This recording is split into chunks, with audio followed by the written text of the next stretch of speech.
The girl first noticed the human because he fell out of the sky in a ship that should never have made it that far. The object appeared as a streak of burning metal cutting across the pale violet clouds above the frontier desert, trailing sparks like a dying comet before it slammed into the broken dunes beyond the settlement. For a moment the ground trembled, scattering dust from the cracked towers that guarded the forgotten colony. A few scavengers looked up from their work, watched the distant plume of smoke rise into the sky, and then quietly returned to what they were doing. Crashes happen sometimes. Ships got lost at the edge of Imperial space. Most of them never took off again. The girl stood alone atop the skeletal remains of an ancient cargo freighter half buried in sand. The metal beneath her boots groaned softly as the hot wind swept across the wreckage. From there, she could see nearly the entire settlement, a scattering of narrow structures built from salvaged hull plates and reactor panels, surrounded by old defense pylons that had not fired in centuries. Beyond the settlement stretched nothing but desert and rust. The planet had once been important. Long ago, Imperial trade convoys had passed through its orbit. Now only forgotten colonies and exiles remained, people like her. Her silver eyes followed the trail of smoke rising from the dunes. Something about the crash felt different. Not the explosion, she had heard plenty of those before, but the way the ship had fought the fall. Whoever had been flying that vessel had refused to die easily. She hesitated only a moment before climbing down the jagged side of the freighter wreck. Her movements were quick and careful, practiced from years of navigating unstable scrap piles. The faint glow of her skin shimmered slightly beneath the dusty wind, a subtle bioluminescence that marked her as different from most of the colony's inhabitants. Different in ways that rarely helped. By the time she reached the outskirts of the settlement, several other scavengers had already gathered along the road that led into the desert.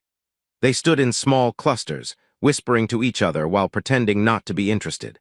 One tall alien male with long, narrow ears glanced down at her as she approached. His eyes narrowed immediately. "You again?" he muttered, his voice dry as sand. "Shouldn't you be digging through broken engines somewhere?" Another scavenger, a broad-shouldered woman with pale blue skin and dark vertical pupils, snorted softly. "Let her go," she said. "If the wreck still has working parts, she'll find them before anyone else." The tall male gave the girl a dismissive wave. "Just don't bring trouble back with you." The girl didn't answer. She rarely did. Words were usually wasted here. Instead, she slipped past them and continued walking toward the distant smoke. Behind her, the whispers began almost immediately. "Strange creature. Empire says her bloodline is defective. Should have been sent off-world years ago. She won't survive much longer out there alone." The wind carried the voices away before they could reach her again. Nearly an hour later, the wreck finally came into view. The ship had carved a long scar across the dunes before slamming into the side of a rocky ridge. One of its landing struts had snapped completely, and the hull plating was scorched black from atmospheric burn. The vessel itself was smaller than most Imperial transports, with a narrow cockpit and compact engine housings built for long-distance travel. Not military, not Imperial, human. The girl slowed as she approached. She had seen human ships before, though rarely this close. Humans moved through the outer systems more often than Imperial officials liked to admit. Traders, explorers, drifters, unpredictable people. The hatch along the side of the ship suddenly burst open with a metallic clang. A figure stumbled out into the sunlight. The human pilot dropped down onto the sand, landed awkwardly, and immediately collapsed to one knee while coughing violently. "Okay," he wheezed between breaths. "That was not part of the landing plan." The girl froze several meters away. The human didn't notice her at first. He was busy patting down the sides of his flight jacket, checking for injuries. "Head still attached," he muttered. "Arms working, legs mostly working." He slowly pushed himself upright, then turned toward the smoking engine behind him. "Oh yeah," he sighed. "That's definitely broken." Only then did he see her. The human blinked. She stared back silently, standing half-hidden behind a curved piece of wreckage. For several seconds, neither of them moved. Then the human lifted one hand in a small, uncertain wave. Hello." His voice carried across the wind. The girl tilted her head slightly, studying him. Humans were strange-looking compared to most Imperial species. Shorter ears, rounder eyes, no visible luminescent markings. He looked ordinary, tired, dusty, and slightly confused. "Did you," the human continued carefully, "happen to see where the rest of my landing gear went?" The girl glanced at the shattered metal scattered across the dunes. Then she pointed silently toward a twisted piece of hull plating half buried in sand nearly 50 meters away. The human followed her gesture. Oh. He scratched the back of his head. Yeah, that'll do it. For some reason, the girl felt a faint flicker of amusement. The human took a few cautious steps closer, though he kept a respectful distance. You live around here? He asked. She didn't answer. Instead, her eyes drifted toward the open engine panel on the side of his ship. Even from where she stood, she could see the problem. The reactor feed line had ruptured during the crash. The human noticed her gaze and sighed. Yeah, I know, he said. She looks worse than she is. He paused. Well, actually she looks exactly as bad as she is. The girl stepped closer to the engine. The human watched curiously as she crouched beside the damaged panel, examining the burnt circuitry and warped conduits. Her fingers brushed lightly across the metal, as if she were listening to something inside the machine. After a moment, she pointed to a cluster of cracked couplings. The human leaned down beside her. Huh. He squinted at the components. Well, I'll be damned. He glanced at her with raised eyebrows.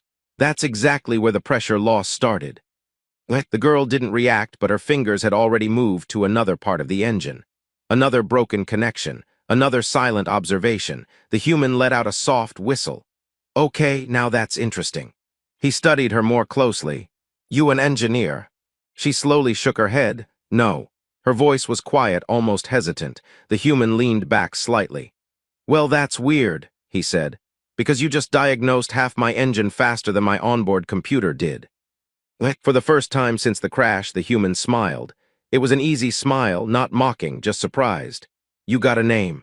The girl hesitated. Very few people asked that. Lur. The human nodded thoughtfully. Lur, he repeated. Nice name. He wiped grease from his hands and extended one toward her. I'm Mason. She stared at his hand as if unsure what it was supposed to mean. After a moment, Mason awkwardly lowered it again. Right, he chuckled softly. Different customs. Behind them, the wind carried a low mechanical hum from deep beneath the desert. Neither of them noticed, but far below the sand, something ancient had just awakened. And for the first time in thousands of years, it was listening. The first problem with repairing a crashed starship on a forgotten frontier world was that everyone eventually came to watch. By the time the second sun of the afternoon began to sink toward the desert horizon, a small crowd had gathered around Mason's battered transport. They didn't stand close. They never did. The colony's inhabitants lingered several meters away, pretending to examine the wreckage scattered across the dunes, while their strange eyes studied the human crawling halfway inside his engine housing. Hand me the smaller torque spanner, Mason called from inside the compartment. Lur immediately passed him the tool without looking up from the exposed reactor line she was examining. A thin alien male with long ears, the same scavenger who had spoken to her earlier, watched the exchange with open disbelief. She understands starship repair now, he muttered to the blue-skinned woman beside him. She understood it before the human arrived, the woman replied calmly. That is worse. Inside the engine housing, Mason grunted as a bolt finally snapped loose. Got it, he said triumphantly. A moment later, his legs slid out from beneath the ship and he rolled onto the sand, holding up a charred piece of metal like a trophy. Well, he announced to no one in particular, that part is definitely not supposed to look like that. Several of the onlookers blinked. One younger alien whispered quietly, Do humans normally talk to broken machines? The blue-skinned woman shrugged. Humans talk to everything. Mason sat up and brushed sand from his jacket before glancing toward the small crowd. Oh good, he said. An audience. Nobody replied. A tall alien wearing a narrow metallic collar finally stepped forward. His posture was rigid, his luminous violet eyes cold and sharp. Unlike the scavengers, his clothing was clean, imperial. I am Overseer Talvin, the alien said in a calm but unmistakably authoritative voice. This colony operates under imperial jurisdiction. Mason squinted slightly. Good to know, he said. Does that come with a repair discount or just the speeches? Several scavengers immediately looked at the ground. Talvin did not laugh. His gaze shifted slowly to Lur, who was still kneeling beside the exposed engine. You, he said. Lur stiffened. You are not authorized to interact with off-world visitors. Mason leaned forward slightly. She's helping me fix my ship, he said. Pretty good at it, too. Talvin's expression darkened. That individual is not trained personnel. Mason glanced at Lur, then back at Talvin. Well, he said casually, that's awkward because she's doing a better job than half the mechanics I've hired. A faint ripple of amusement moved through the watching scavengers. Talvin noticed. His voice became colder. The individual you are defending is considered genetically unsuitable for Imperial service. Mason tilted his head. Genetically unsuitable. That is correct. Mason studied Lur for a moment. She kept her eyes on the engine, pretending not to hear the conversation. Then he looked back at Talvin. Huh. He scratched his chin. That's strange. Talvin narrowed his glowing eyes. Explain. Well, Mason said, gesturing toward the damaged reactor line, because she figured out my pressure cascade failure in about 10 seconds. He tapped the side of the engine. My navigation AI needed 3 minutes. The scavengers murmured quietly. Talvin's gaze shifted again toward Lur. For a brief moment, something like uncertainty flickered across his face. Then it vanished. The Empire's genetic assessments are rarely incorrect. Mason shrugged. Computers are rarely wrong too, he said, right up until they explode. One of the younger aliens snorted before quickly covering their mouth. Talvin ignored them. Instead, he stepped closer to the ship. You will repair your vessel quickly, he said to Mason, then leave this system. Working on it, Mason replied. Talvin's voice lowered slightly. And the girl will return to the settlement. Lur's hands tightened slightly around the tool she was holding. Before she could respond, Mason spoke again. Actually, he said casually, I could use the help. Talvin turned his head slowly. You do not require her assistance. Mason shrugged again. Maybe not, he admitted, but she makes the job faster. Talvin's expression hardened. The Empire does not recognize her technical capability. Yeah, Mason said thoughtfully. I'm starting to notice that pattern. Silence stretched between them. Finally, Talvin turned away. You have 1 day, he said coldly. Then the overseer walked back toward the settlement. The tension he left behind lingered in the air like static. Mason watched him disappear over the dunes. Friendly guy, he muttered. Lur finally spoke again. You should leave. Mason glanced down at her. That's the plan. No, she said quietly. You should leave now. Mason looked at the half-disassembled engine behind him. Unless you've got a spare fusion injector hidden somewhere, he said. This ship isn't going anywhere today. Lur hesitated. Then she pointed toward a storage compartment near the cargo hold. Open that panel. Mason raised an eyebrow. You already memorized my ship. She didn't answer. Curious, Mason walked over and pulled open the indicated hatch. Inside was a sealed crate of spare parts. He stared at it, then back at her. You've been inside this ship before. Lur shook her head. You carry common repair kits, she said quietly. Most pilots do. Mason chuckled. Well, I'll be damned. He grabbed the injector from the crate and tossed it lightly in his hand. Remind me not to play cards with you. Lur didn't understand the joke, but she noticed something strange. The human's tone. He wasn't surprised by her ability. He was impressed. That was new. They returned to the engine together. The watching scavengers slowly drifted closer now, curiosity replacing caution. For the next hour, the only sounds were wind, tools, and Mason occasionally muttering at stubborn bolts. You know, he said at one point, most places I visit, people are a little more welcoming. A nearby scavenger laughed drily. This colony is where the Empire sends the inconvenient. Mason glanced up. Inconvenient how? The alien shrugged. Political failures, genetic anomalies, unwanted bloodlines. Lur's hands froze for a moment. Mason noticed. His voice softened slightly. Sounds like a cheerful vacation spot. Another alien snorted. You chose to crash here. Fair point. The sun dipped lower, casting long shadows across the dunes. Then something strange happened. Lur felt it first. A faint vibration under the sand, almost like a heartbeat. She frowned slightly and looked down. What? Mason asked. She didn't answer. The vibration came again, stronger. The metal panel beneath the engine gave a faint pulse of light. Mason froze. Okay, he said slowly. That's new. The crowd stepped back uneasily. The light spread across the sand in thin, glowing lines, ancient symbols emerging from beneath the dunes like veins of fire. Someone gasped. Imperial relics. Talvin's voice suddenly echoed from the ridge above. Everyone move away from the ship. But it was already too late. The sand beneath Lur's feet shifted. Then the ground responded to her presence, not the human, not the ship, her. The glowing patterns surged upward in a brilliant pulse of ancient alien light. And for the first time in centuries, something deep beneath the colony recognized the blood standing above it. For a moment that seemed to stretch across the entire desert, the world held its breath. The glowing lines in the sand pulsed brighter, spreading outward from Lur's feet in intricate patterns that had been buried beneath the colony for centuries. Symbols no one alive had ever seen emerged from beneath the dunes, forming vast geometric circuits of ancient alien design. The ground hummed like a waking giant. The scavengers scattered in panic. "Back!" one of them shouted. Everyone back. Even Overseer Talvin had retreated several steps, his violet eyes wide as the light reflected across his pale features. This cannot be possible," he whispered. At the center of the glowing pattern, Lur stood frozen. The light didn't burn her. It moved around her. The symbols shifted and aligned, forming a massive circular sigil in the sand. At its heart, a column of soft blue energy rose slowly into the air like a silent beacon. Mason stared at it, his wrench still in one hand. "Well," he said quietly, "that definitely wasn't part of my repair plan." The ground trembled again.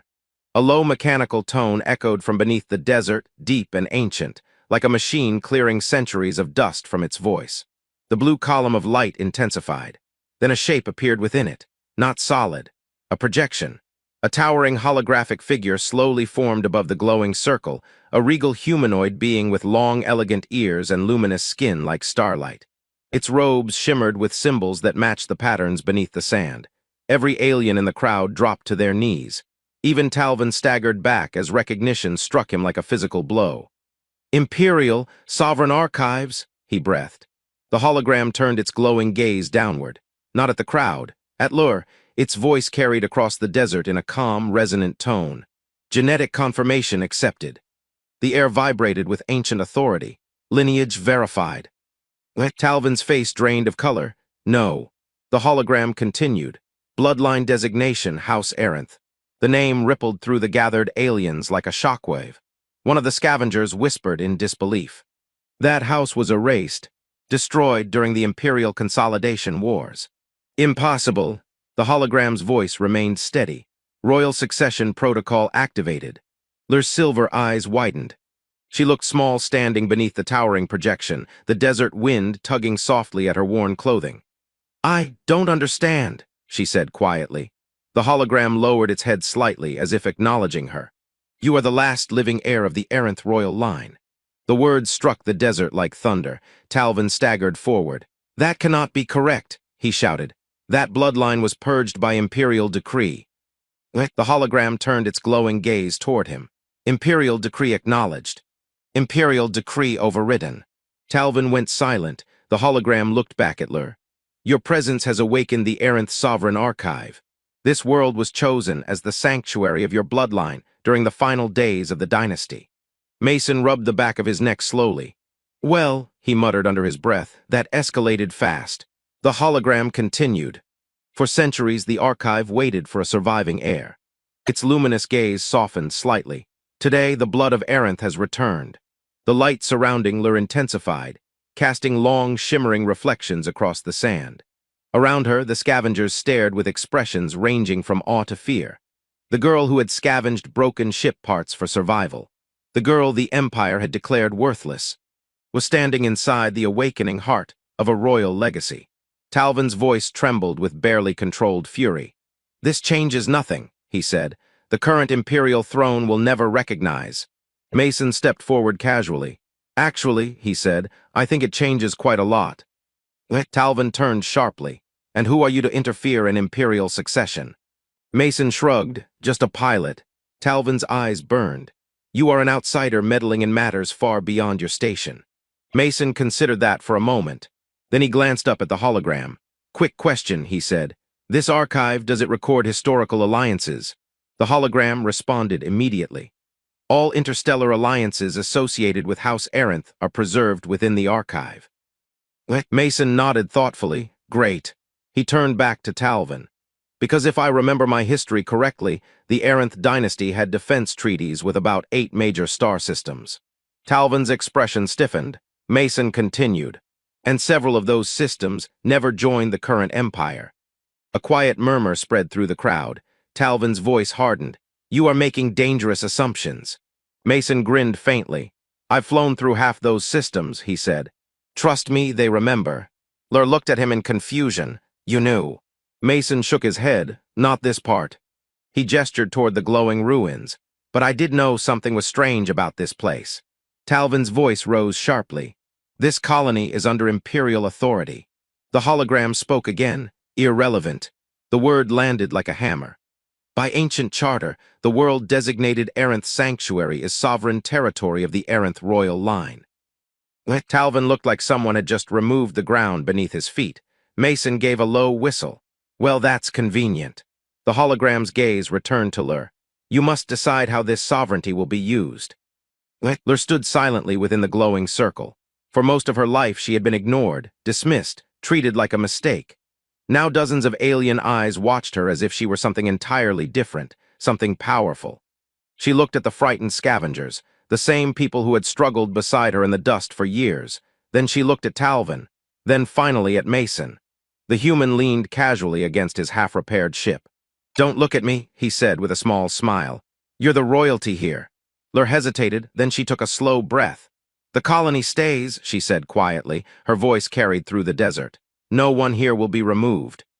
The scavengers stared at her, shock turning slowly into something else. Hope, Talvin tried to speak again. You cannot simply. The hologram interrupted. Sovereign command accepted.